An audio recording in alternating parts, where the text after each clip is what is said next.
Ouais, une belle manche de référence. Je dirais qu'il a scié à 90%. On l'a pas vu non plus prendre des risques sensationnels. Donc peut-être, pourquoi pas Felix Neureuter qui pourrait venir faire mieux. Le numéro 2 mondial, c'est lui, deuxième de la Coupe du Monde de slalom l'hiver dernier. 3 victoires la saison passée, dont une à Kitzbühel pour Neureuter. Neureuter qui avait manqué d'ouverture à Zolden puisqu'il souffrait du dos.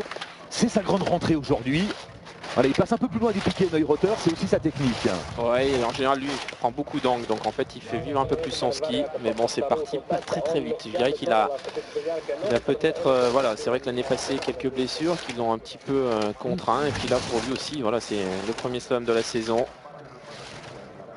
En tout cas, il est un peu plus long sur l'appui. Allez, les parties raides, c'est sa spécialité, hein, Felix Neureuter. Est-ce qu'il a repris du temps à Christophersen? Non, mais il n'en a pas perdu non plus. Hein. Toujours ces 2 dixièmes de retard pour l'Allemand. Pour l'instant, il est au contact du Norvégien. En tout cas, ce qui est intéressant, c'est qu'il est bien passé au niveau de la trajectoire, donc il n'y a pas de blocage. Mais bon, en tout cas, Felix Neureuter est encore là aujourd'hui, quoi qu'il arrive. Voilà, à l'arrivée, il y a quand même 7 dixièmes de retard hein, pour l'Allemand. Mais qui reste dans le ton, 7 dixièmes de retard par rapport à Christophersen pour Felix Neureuter. Pas encore à 100%, l'Allemand, c'était assez prévisible. Ouais, en tout cas, c'est vrai qu'il n'a pas démontré qu'il était complètement relâché, investi sur cette première manche. Il a besoin encore, je pense, de prendre ses repères. Mathias Hargin, le métronome suédois, 7 top 10 l'hiver dernier. L'homme qui ne sort jamais, qui n'a toujours pas gagné en Coupe du Monde, mais qui tourne autour depuis pas mal d'années maintenant. Alors le premier intermédiaire, c'est pas affiché, mais il est devant, 8 centièmes d'avance pour Hargin. En tout cas, il met beaucoup d'activité, hein, que ce soit au niveau des jambes, au niveau du haut du corps. Il vient essayer de pousser au maximum. Ouais, il a toujours des mises en action très rapides, hein. C'est sa grande force, Mathias Hargin, sur les parties plates. Un skieur qui est très démonstratif et aussi assez efficace. Ah oui, là c'est bien passé sur l'entrée du mur. Ouais. Voilà, il vient bien travailler au-dessus du piquet. Oui, il a bien travaillé son ski en entrée de courbe, on le voit, Mathias Hargin. Là, il bloque un peu l'appui au niveau du piquet, mais il n'a que 13 centièmes de retard. Il est dans le ton. Ouais, on voit que ça lustre un petit peu. Hein. L'accroche est un peu moins bonne. Mais bon, en tout cas, c'est du bon ski. Attention ici à la transition, de pas trop marquer. Allez, Mathias Hargin. Il est dans les temps de Neureuter, 1 centième derrière l'Allemand, c'est le 3e temps pour le Suédois. Ouais, lui aussi a raté hein, les 10 derniers appuis. Pour l'instant, on a 4 skieurs dans la même seconde. C'est toujours le cas à Lévis. Il faut rappeler que l'an dernier, la qualification s'était jouée à 1 seconde et demie, un peu plus, hein, 1 seconde 60 je crois. Et il avait fallu attendre Jean-Pierre Le Dossard 42 pour voir la première sortie de piste la saison passée, à l'occasion de la première manche. Fritz Dopfer, l'Allemand qui vient de se lancer. Lui, il a réussi son entame avec une magnifique 2e place à Zolden. Ouais, en tout cas, en géant à Zolden, il a été impérial. Hein, au niveau technique, vraiment très propre. Et ça, c'est vraiment son style. Skieur très sobre, toujours bien placé au niveau de ses appuis. Elle est une mise en action un peu moins tonique hein, que Marcel Hirscher. Mais il finit son appui un peu en dessous des portes. C'est aussi son style. C'est quand même un peu moins bon. Il y a moins de relâchement. Et puis là, oui, non, là il traîne sous l'appui. Mais bon, ça reste correct. Ah oui, il est toujours dans le ton, hein, avec 23 centièmes seulement. C'est une manche qui ne va pas générer beaucoup d'écart, mais c'est toujours le cas encore une fois à Lévis. Et il y aura très peu de sorties de piste aujourd'hui parce qu'on a un tracé facile, il n'y a pas de piège, il n'y a pas d'angle. Ouais, en tout cas, lui, ce qui est impressionnant, c'est que je pense des manches comme ça, il peut en faire une cinquantaine et c'est un vrai métronome, hein, ce Fritz Dopfer. Un métronome, exactement. D'ailleurs, ces 2 manches à Zolden en ouverture de la saison étaient des modèles du genre. Pas de faute, toujours bien juste sur les lignes, c'est parfait ce qu'il fait Dopfer. Et c'est le 3e temps pour l'Allemand. Le premier italien, dossard numéro 6 pour Patrick Thaler. Tiens, l'occasion d'adresser un petit coucou à Jacques Théolier, l'ancien entraîneur des slalomeurs italiens, qui nous écoute depuis Saint-Maurienne et qui va surveiller le fiston Steven, qui fait son retour en Coupe du Monde aujourd'hui et qui s'élancera avec le dossard 44. C'est parti pour le vétéran italien, Patrick Thaler, né en 78. Un skieur qui a toujours un gros engagement, une belle vitesse de pied et cette piste il aime bien aussi lui, attention. Hein. Oui, parce qu'il était présent au rendez-vous l'hiver dernier. Regardez sa mise en action, c'est épatant, hein, 13 centièmes d'avance sur Marcel Hirscher. C'est-à-dire qu'il a plus de 2 dixièmes d'avance sur le reste de la meute à cet intermédiaire. Et c'est beaucoup parce qu'à Lévis, les centièmes sont chers. Ouais, c'est intéressant parce qu'il a beaucoup de relâchement au niveau de son ski, il le laisse vraiment vivre, il ne vient pas agresser la piste. Ouais, c'est bon ça. Et il est toujours devant. Patrick Thaler, l'un des 3 doyens du slalom avec il y a qui d'autre qui est en 78, il y a Ryan Friederst et je crois que c'est tout. Et Benjamin Reich, allez Patrick Thaler à l'arrivée, et l'Italien présent au rendez-vous, c'est le 3e temps à 33 centièmes seulement. Et la piste qui tient bien Jean-Pierre, regardez le dossard 6 là qui vient jouer avec, qui vient rivaliser avec les Cador, Hirscher, Christopherson, ça c'est bon signe. Ouais, c'est bon signe Alexandre, c'est vrai que la piste tient bien, je pense que l'eau va un peu s'accélérer, on l'a vu hier avec les filles, c'est vrai que sur le haut quand la neige un peu plus dure ressort, on sent qu'il y a un peu plus de vitesse, ça s'est confirmé avec Patrick Thaler, et puis le bon, le bas, ça a l'air de très bien tenir, pas trop de dévers. Attention Mario Mat. Le champion olympique, il est devenu le plus vieux champion olympique de l'histoire en ski alpin. Mario Mat, c'était à Sochi bien sûr au mois de février dernier en slalom. Il a réussi à déjouer une deuxième manche compliquée.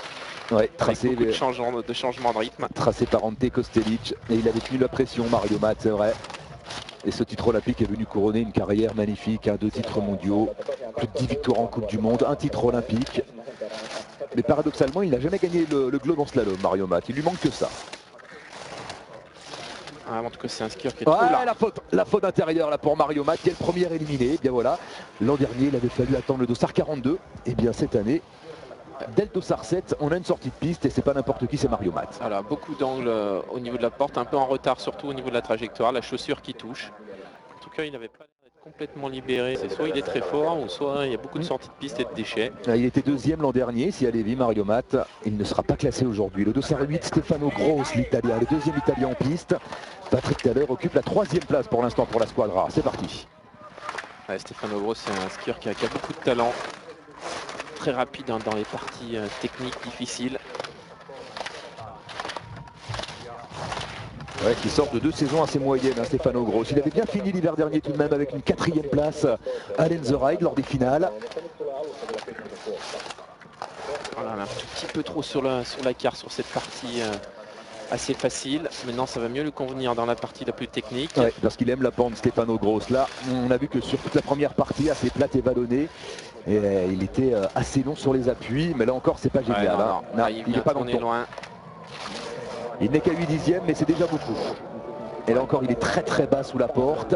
En fait, la problématique, c'est qu'il vient forcer sous le piquet. Donc en fait, en freinage, il faut vraiment arriver à faire une grosse partie du virage avant la porte. Et c'est vrai que Stefano Gross, là, il est voilà, un petit peu à la ramasse à ce niveau. Et ça coûte cher. Et la qualif, ça sera délicate. Oui, parce que une 89, avec une 89 de retard, l'an dernier, ça ne passait pas. Cette année, ce sera peut-être différent, mais une 89, ça ne passait pas l'an dernier. Stefano Gross, donc le premier à être vraiment distancé. On rappelle que Mario Mat est sorti. Voici Ryan Friederst, l'autre doyen du circuit, lui aussi né en 78, comme Patrick Thaler. Ryan Friederst, un ancien vainqueur de Lévis. Lui, c'était en 2009. Un skieur très fin, qui a des belles capacités techniques. Il n'a pas été aussi épargné par les blessures, avec beaucoup de ruptures de ligaments croisés. Oui, 3 je crois au cours de sa carrière. Et une mise en action moyenne, 24 centièmes de retard. A noter que Manfred Pranger, le champion du monde 2009, lui a rangé les skis. Lui aussi né en 78. Non, il n'y est pas du tout là, Ryan Friederst. Il a mal négocié l'entrée du mur. S'est fait surprendre sur la trajectoire. Il faut être capable, c'est vrai que sur l'entrée du mur, il faut être capable de remettre un peu de hauteur, de ne pas se laisser endormir par le rythme. Ouh là là, ça continue d'être assez cher. C'est vrai qu'il est... Il a contre-temps, Jean-Pierre, depuis le début du mur en fait. Contre-temps, et physiquement, il n'a pas l'air d'être non plus à 300%. Herbst lui aussi distancé dans les mêmes proportions que Stefano Gross à 1 seconde 83. Marcel Hirscher en tête avec 6 centièmes d'avance sur Christopherson. Thaler 3e à 33 centièmes, Dopfer 4e à 42 centièmes. On a pour l'instant 6 skieurs classés dans la même seconde. En fait c'est compact jusqu'à Mathias Hargin. Après, à partir de Ryan Friederst, là il y a un gouffre. Une 83 de retard pour l'Autrichien. Le dossard numéro 10, Marcus Larsson, le Suédois, qui a retrouvé sa place en première série parmi les 15 meilleurs dossards. En tout cas, la visibilité s'améliore pas, donc ça c'est aussi un point important, parce que c'est vrai que quand il y a un peu des trous qui se forment et qu'on voit pas le terrain, c'est délicat. Ouais, il est tout à contre-temps également, Marcus Larsson. Là, il s'est fait surprendre sur tous les mouvements de terrain, obligé de terminer ses appuis très tard. Il ne parvient pas à enchaîner en fait. Il est dessous complètement, donc là il vient droit sur les portes, on tourne dessous et ça c'est pas ce qui est plus rapide en slalom. Et en plus il a abordé le mur sur les talons. Il essaie de remettre de l'activité, Oh là là. mais ça ne passe pas. Ça ne passe pas pour Marcus Larsson. Là, il n'y aura pas de qualif, c'est certain. Il était forcément, physiquement, mentalement, c'est difficile. La déception pour Marcus Larsson, qui était monté sur le podium en 2006. Il avait pris la deuxième place de ce slalom.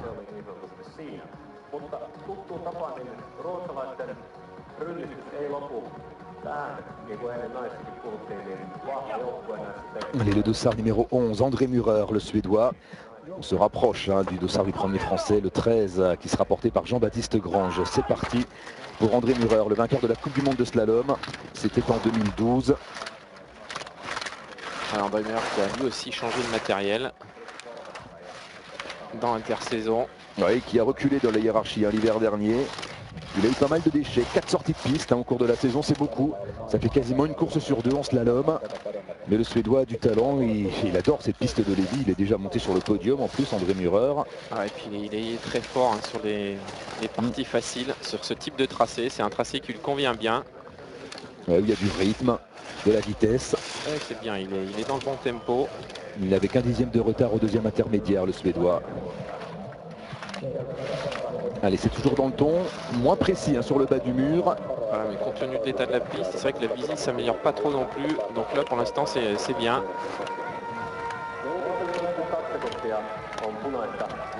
Il est dans la même seconde, il est dans le bon wagon, André Murer. C'est une bonne manche par rapport aux conditions. C'est une très bonne manche. 5e à une demi-seconde, un peu plus d'une demi-seconde du leader, Marcel Hirscher.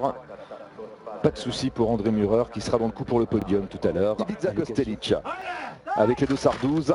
Kostelic, il y a pas mal de choses qui ont changé pour lui à l'intersaison. Il s'est marié, il est papa depuis quelques jours aussi. Alors espérons que ça va le rebooster un petit peu parce qu'il sort d'une saison vraiment difficile, Ivica Kostelic, où il a perdu le contact avec le très haut niveau. Sauf ici à Lévis, où il avait démarré la saison par une belle place. Il avait terminé 4e, mais ça a été la seule éclaircie. En tout cas, là, c'est pas du tout bien parti. Non, 7/10e. Malheureusement, il est sur le même rythme que la saison dernière, Ivica. On voit, regardez, des gestes beaucoup plus lents, plus décomposés, Jean-Pierre. C'est pas dans le ton. Après, c'est vrai qu'il a une technique d'entraînement et je pense que ça, c'est aussi la difficulté avec l'âge. C'est vrai qu'il fait énormément de ski, beaucoup seul aussi, sans point de repère. Et voilà, donc là, il fait une démonstration, mais c'est pas du tout efficace. Non, il passe à 2 secondes déjà, là, Ivica Kostelic. Pas de vitesse dans les pieds, plus d'explosivité. C'est vrai que ça fait mal de le voir skier comme ça, lui qui était capable vraiment en slalom d'accélérer beaucoup plus fort. Ça fait mal. 2 secondes et 3/10 de retard pour Ivica Kostelic. La 10e place à l'arrivée pour le Croate.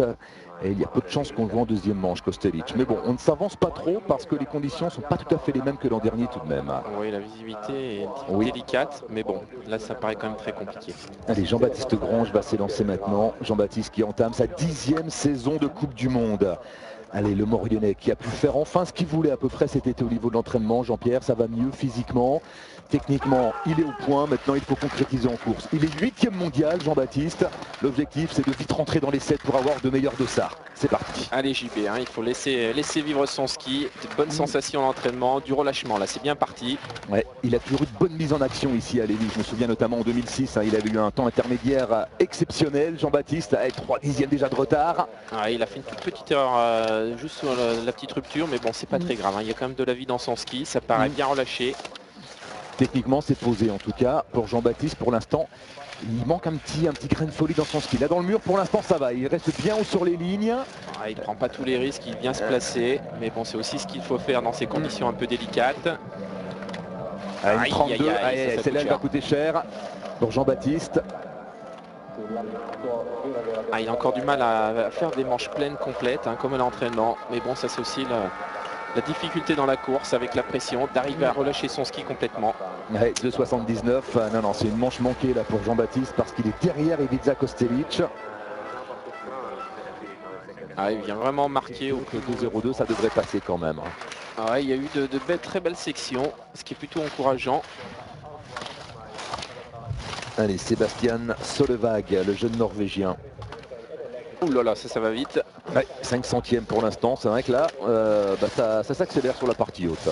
Ça s'accélère et le qualif va forcément se joue aux alentours des 2 secondes. Peut-être un peu moins si ça continue. Il avait réalisé un exploit l'hiver dernier ici, hein, Solveig. 9e de ce premier slalom de l'hiver l'an passé. Et puis là, il est toujours sur un bon tempo. C'est bon, c'est tonique. 13 centièmes seulement de retard, c'est un exploit. Ah, belle démonstration, vraiment de la vie dans son ski. Ouais. Ouh là là, il lâche aussi ici. Il prend tous les risques, pour l'instant ça passe. Il est sur un fil, Solveig. Mais il va signer un chrono énorme, oui, le 3e à 2 dixièmes seulement de Marcel Hirscher.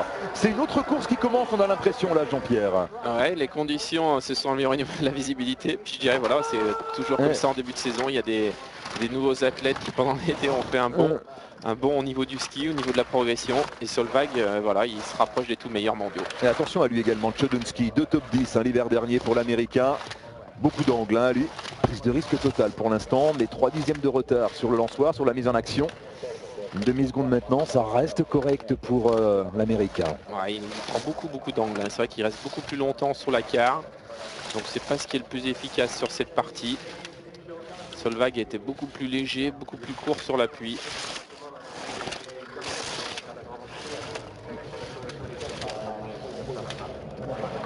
Ah, c'est pas très bon ça. Non, une 27. Allez, ça peut lui permettre quand même de rester sous les 2 secondes hein, et d'envisager une qualification solide pour la deuxième manche. C'est son objectif, Chodunski. Il termine pas mal quand même, l'Américain. Dans la bonne trace. Voilà, il termine pas mal. À l'arrivée, une 91, c'est bon. 15e, ça va passer. Pas de souci pour l'Américain, on le reverra tout à l'heure. Marcel Hirscher en tête devant Henrik Kristoffersen, mais il y a des surprises. Solveig, 3e avec le Dossard 21. Et puis on a également Alexander Korochilov, 6e avec le Dossard 19, le meilleur français pour l'instant. C'est Steve Messillier, 16e à 2,02 de Marcel Hirscher. Jean-Baptiste Grange pour l'instant est 18e à 2,79. Il n'y a pas beaucoup de monde derrière Jean-Baptiste. Il n'y a que Larsson et Pinturo, mais qui sont à 5 secondes. Ça va être tendu pour le Mauriennais. Voilà le point donc sur cette première manche. En attendant bien sûr la suite avec le prochain français Julien Liseroux qui partira avec le Dossard 31 et Victor Muffajandé avec le Dossard 35. On marque une petite pause. On revient très vite à Lévis. À tout de suite.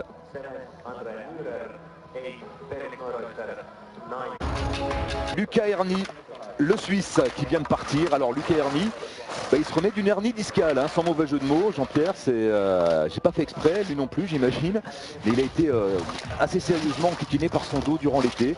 Garçon très explosif qui a besoin de toute sa tonicité hein, pour briller. Et là on voit qu'il n'est pas à 100%, déjà 7 dixièmes de retard. Ouais, c'est vrai qu'il a toujours des problèmes de dos. C'est déjà le cas un petit peu l'hiver dernier. Forcément durant l'été ça s'est pas amélioré. Et puis là c'est parti sur un rythme assez faible.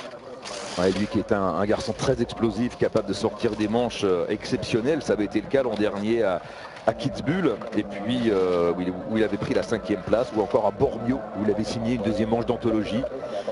Et là il est sur un rythme moyen, 2 secondes de retard, une 91 exactement. Ouais, ça va être délicat pour la qualif. Pas trop traîné là pour le Suisse à l'arrivée de 59. Il est 18e et surtout il fait reculer Jean-Baptiste dans ce classement. Dossard 24, Manuel Feller, l'Autrichien.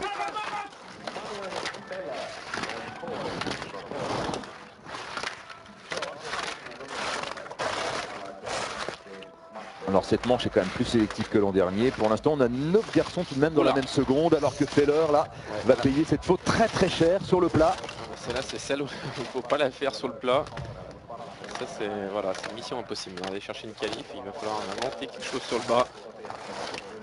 Mais en tout cas là, la nappe de Boyard c'est assez bizarre. On dirait qu'elle circule, qu'elle revient. J'ai l'impression que c'est un petit peu moins bon aussi au niveau visibilité que tout à l'heure. Il est sur les talons là, Manuel Feller. Faut qu'il revienne sur l'avant de ses skis dans le mur parce que sinon il va pas pouvoir guider ses skis. Ce sont ses skis qui vont le guider et il va partir à la faute. 2,59. Encore une faute d'intérieur, la faute de trop pour l'Autrichien qui ne verra pas la deuxième manche. De toute façon c'était mort et il le savait. Avec toutes les fautes commises depuis le départ. Slalom délicat, hein. Cette première manche est vraiment délicate puisque on voit des skieurs bien placés qui se font plaisir et puis dès qu'on part à l'envers, ensuite on subit tout le long et c'est vrai que nos deux Français, que ce soit Jean-Baptiste et Alexis, ça a été un peu le cas. C'est vrai que la visibilité n'aide pas dans ces moments-là. On voit moins le terrain, on voit moins le trou. Dès qu'on n'est plus dans le bon tempo, dans le bon timing et dans force tout au long de l'appui. Naoki Yuasa, le meilleur japonais en piste. 30 de l'âge, lui aussi 31 ans désormais, Naoki Yuasa. Et pour bien parti, 7 dixièmes sur ce deuxième intermédiaire, c'est déjà beaucoup pour le japonais. Qui a l'air de s'être épaissi un peu là, durant l'été. C'est vrai que c'est un skieur avec un petit gabarit qui préfère d'habitude la pente. C'est pas dans le plat où il est le plus démonstratif et le meilleur. Peut-être qu'il va réussir à mieux skier cette partie. Ouais, il préfère la pente et la glace, Naoki Yuasa. Et là, une 57, il a encore perdu une seconde depuis le début du mur. Là, le japonais, c'est moyen. Il essaie de lâcher, mais pas forcément dans le bon tempo.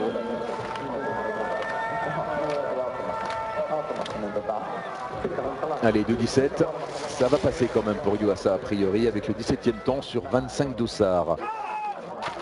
Dossard 26, Anton Lavenpere pour l'équipe de Suède. Le meilleur suédois pour l'instant, c'est Mürer ou Hardin. Je crois que c'est André Mürer, oui, qui est 7e à 55 centièmes du leader. Une manche correcte sur le départ. Il a bien travaillé sur la longueur, de la légèreté. Pour l'instant, oui, c'est très bon, 3 dixièmes seulement.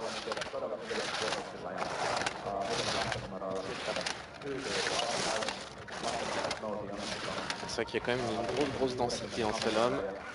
On sait, avec des gros dossards qui peuvent, pourquoi pas, créer la surprise.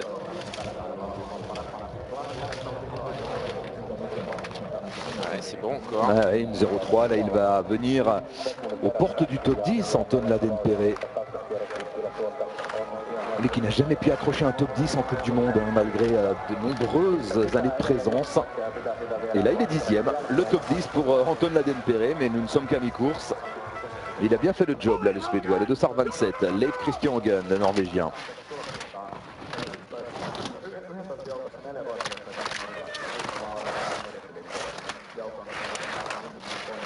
Ouais, c'est pas mal parti, lui, il peut bien réussir dans ce type de conditions. Ouais, 17e à Zolden lors de l'ouverture de la saison. Avec ses qualités de géantiste, il a un bon toucher neige. Ah oui, c'est bon ça. Ouais, très bon, mise en action excellente. Et la nappe de brouillard qui semble de nouveau plus clémente sur le haut, Jean-Pierre. On voit la visibilité meilleure. Complètement, Alexandre. Il n'y a pas une grosse différence, mais ça change tout au niveau de l'appui, au niveau de la visibilité du terrain. Ouais. Il se fait mal, il se fait mal Leif Hogan en descendant très bas sur les appuis. Regardez, il met de l'intensité, il la met dans le bon sens, l'intensité, une demi-seconde de retard seulement. Ah, exceptionnel, exceptionnel. Ouais. Ça c'est bon pour Julien qui ne va pas tarder à s'élancer. Avec le 31. Voilà, Leif Hogan qui a montré la voie là parce que le Norvégien va réaliser une excellente manche. Il est dans la même seconde avec le 10e temps. Ça se resserre.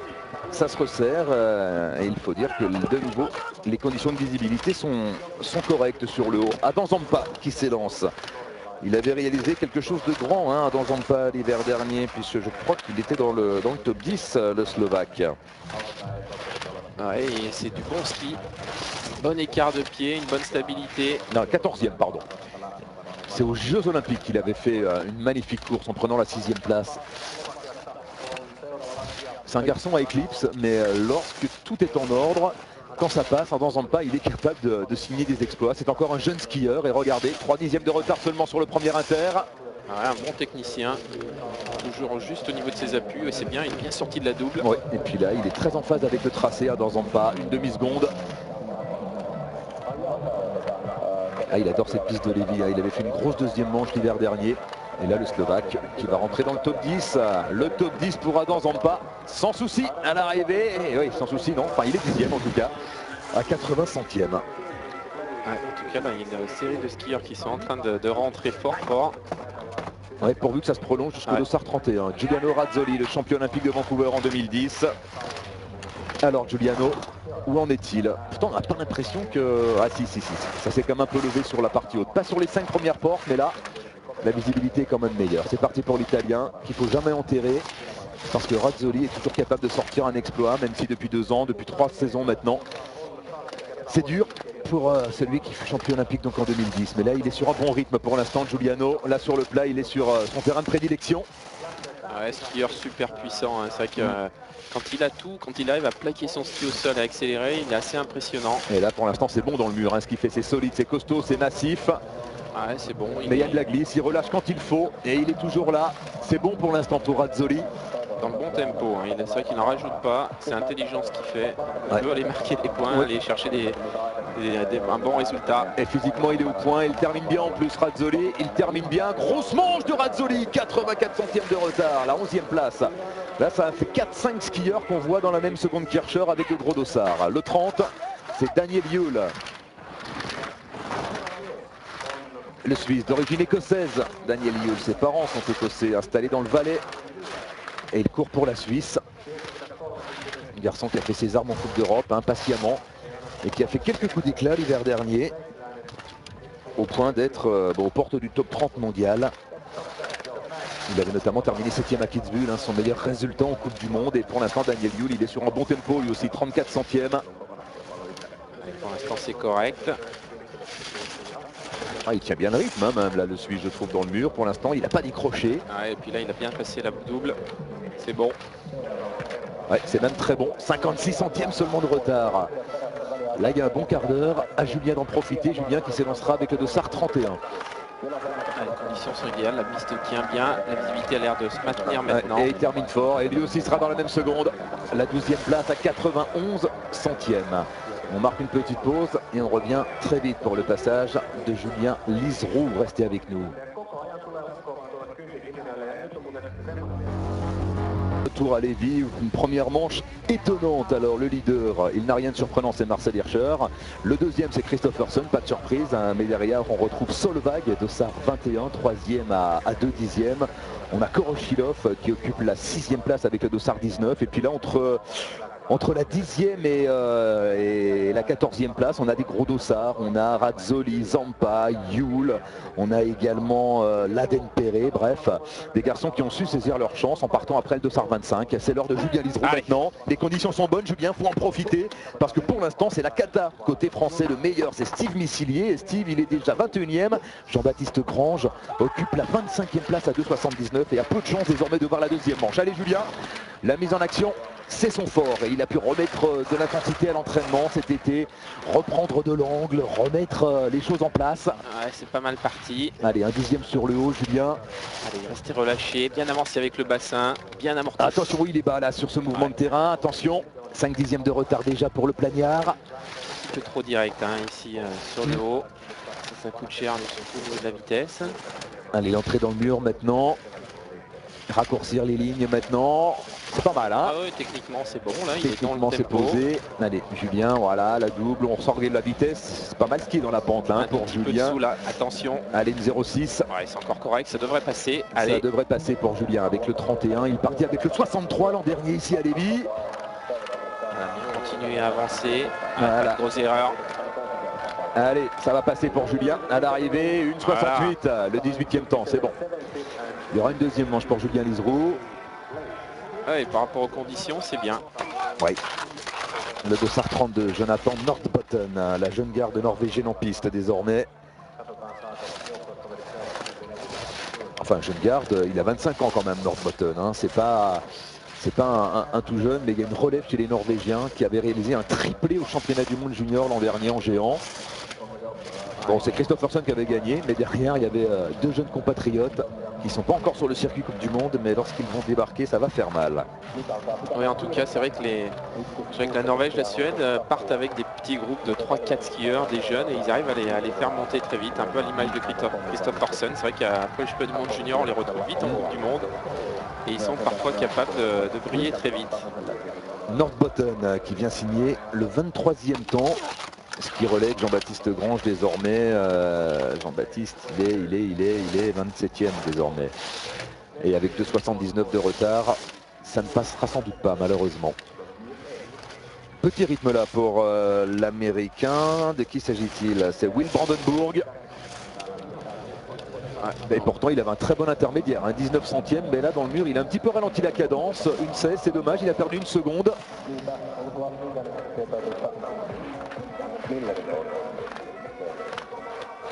Et puis toujours très serré hein, chez Brandenburg. Ouais, technique particulière, hein. C'est une technique à Body Miller. 2,26 à l'arrivée, le 25e temps. Pas sûr qu'on le revoit en deuxième manche. Le dossard 34, un Coréen, Dong Yun Young. Alors, est-ce qu'on va assister à un événement? La première qualification d'un Coréen pour une deuxième manche en Coupe du Monde, et bien pourquoi pas? Parce que regardez, ses intermédiaires sont corrects pour l'instant. Hein. Ah ouais, en tout cas, il prépare certainement un Pyeongchang 2018. Exactement, Jean-Pierre. Voilà, ça y est, ils y arrivent. Alors c'est un garçon qui a marqué beaucoup de points sur les circuits parallèles. C'est ce qui lui permet d'avoir un dossard tout à fait correct. Le dossard 34 aujourd'hui. Et là, de 39. La situation s'est bien dégradée pour le Coréen. Il a dû faire ses points sur des courses régulières, hein, parce qu'on a vu la disqualification cette semaine, l'interdiction de course. Oui, une thaïlandaise, bien sûr, Jean-Pierre, bien sûr. Bon, c'est pas le même niveau non plus. Non, mais bon, elle avait participé grâce à une course un peu trafiquée, et la FIS a sanctionné tout à fait normalement. Allez, Victor, ça fait 34 centièmes, c'est bon ça pour le Français. Ah oui, ça c'est bon, Victor, c'est dans le bon tempo. Ouais. 5e à Zolden, on le rappelle, le meilleur résultat de sa carrière, c'était en géant bien sûr, mais en slalom. L'an dernier, très fort en géant, un peu moins en slalom, mais il a des qualités. Il va venir en slalom, hein. Il y a le ski, il y a tout, il y a de l'engagement. Allez, Victor à l'arrivée, c'est bon, c'est le meilleur Français, 17e à 1,47. Bravo Victor, qui confirme.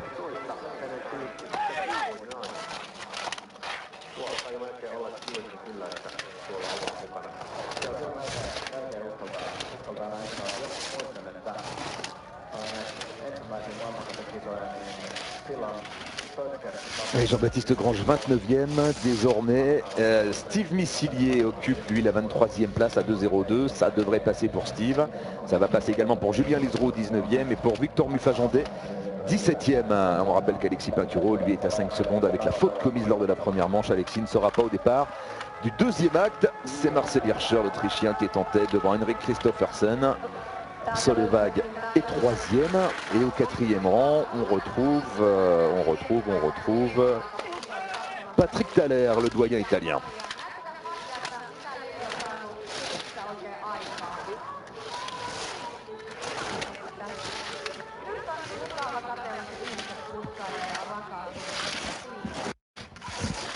Une première manche pleine de surprises avec Marcel Hirscher devant, Alexandre vous l'a dit. Et puis de la déception bien sûr pour deux de nos Français. Hein. Alexandre, où est-ce qu'Alexis a commis des fautes, Jean-Pierre? C'est vrai qu'il est parti sur un rythme moyen, je dirais, et puis surtout regarder la visibilité. La visibilité qui n'était pas très bonne à ce moment-là, une visibilité très moyenne. Et c'est vrai qu'il y a eu plusieurs dossards, justement, entre le 12 et, je dirais, le 19, où on a vu des skieurs qui avaient du mal avec le terrain à s'exprimer.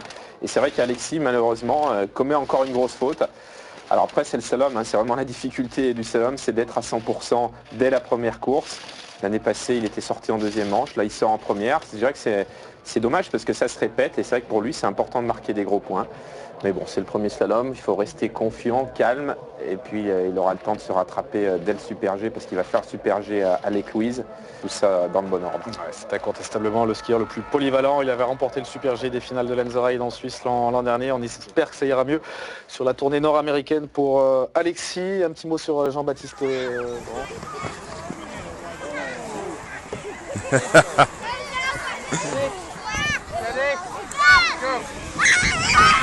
Are you ready, Mike?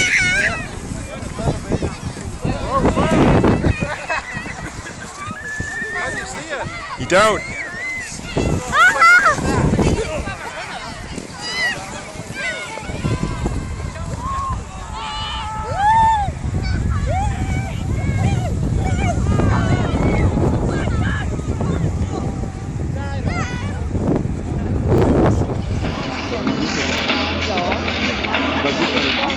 Erste Zwischenzeit im zweiten Lauf auf der Tour.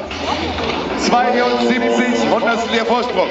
Da hat sie ausgebaut, Veronika Susunova. 72 centièmes à l'avance. Noch keine WM-Medaille gewonnen.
Allez.